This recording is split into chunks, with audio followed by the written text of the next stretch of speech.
Welcome back to another deep dive. We've got a stack of sources here ready to unpack, hopefully make you well-informed, maybe even a little amazed. Always the goal. So today, we're diving into something really fundamental, rhythm. Yeah, it sounds simple, but our mission is to explore how it influences, well, everything. Your brain's executive functions, how you interact socially, All of it. and why it might be this kind of missing discipline, especially in areas like movement education and thinking about human potential. You know, the beat goes on. It really does. And what's fascinating, jumping right in from our sources, is this idea, let's call it the cognitive rhythm disconnect. Okay, cognitive rhythm disconnect. What's that about? It's not just tapping your foot. It's how rhythmic timing, especially the slower stuff, actually takes up significant attentional resources. Beating like brain power, focus. Exactly. Focus. And executive control, planning, organizing, getting things done, high-level stuff. So it's a bigger deal mentally than we might think. A much bigger deal. And it's not just one age group. You see this disconnect showing up across the lifespan. It impacts us pretty profoundly. Right, that cognitive rhythm disconnect. Yeah. So how does that actually play out? What are the sources showing us, say, in different age groups?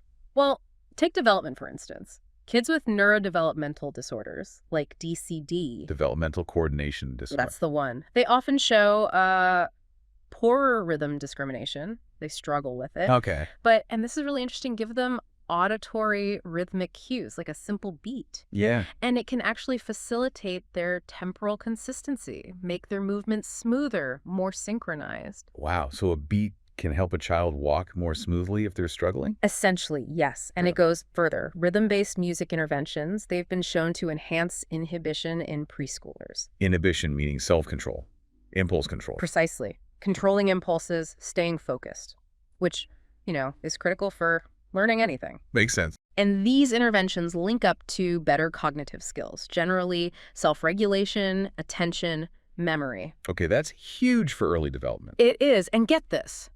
Beat-based processing, just dealing with a beat, is a unique predictor of early literacy skills. In infancy, really? Even in infancy, above and beyond general cognitive abilities. It suggests this really fundamental link right from the start. That's profound. Okay, so connecting this to the bigger picture then. Right, because this disconnect, it isn't just a childhood thing. It absolutely extends into aging.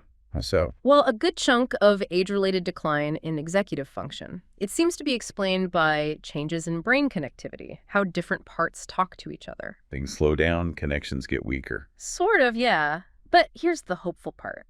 Rhythmic musical activities might actually strengthen that connectivity. Actively strengthen it. Actively strengthen it between those crucial networks. So it's not just practicing, it's like stimulating the brain's infrastructure, making it more robust. Okay, stimulating the infrastructure. I like that. And it connects to brain waves too. Beta oscillations. Vaguely. Electrical activity patterns. Exactly. They seem to be primary drivers for integrating what we hear with how we move.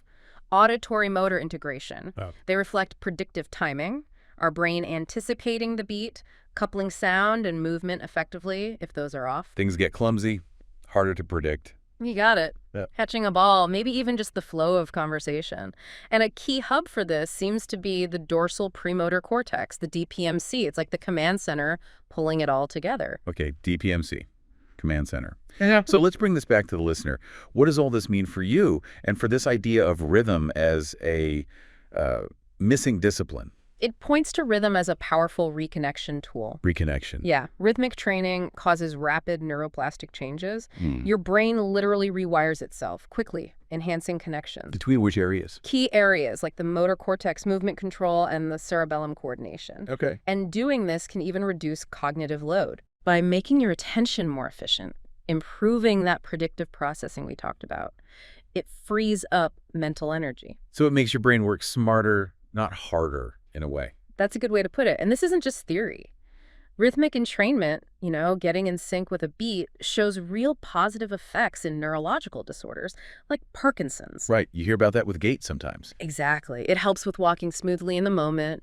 But the training itself seems to rewire the brain, improving motor performance, even memory function over time. Wow. So it supports that fundamental ability to predict when things will happen, what will happen next. Absolutely. Which is just crucial for how we navigate the world, plan actions, interact, Everything. It really feels like a foundational skill we just don't talk about much. Which brings us back to that missing discipline idea. It's interesting, Terence Hughes, in his book, The Invisible Injury, Rhythm and Recovery, really touches on this. Ah, okay. He discusses this profound role rhythm plays in well-being, in recovery, that often just goes completely unacknowledged. Yeah, it really underscores that idea. Maybe invisible is the right word for how we often treat it. I think so. Especially in fields like movement education or therapy, where the potential feels huge, but maybe still largely untapped.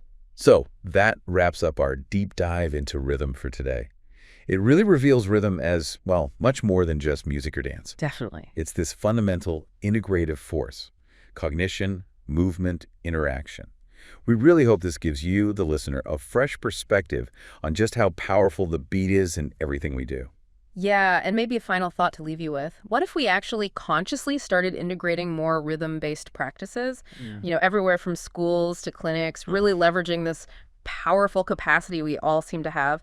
How might that change things? Not just how we move, but how we think, how we connect.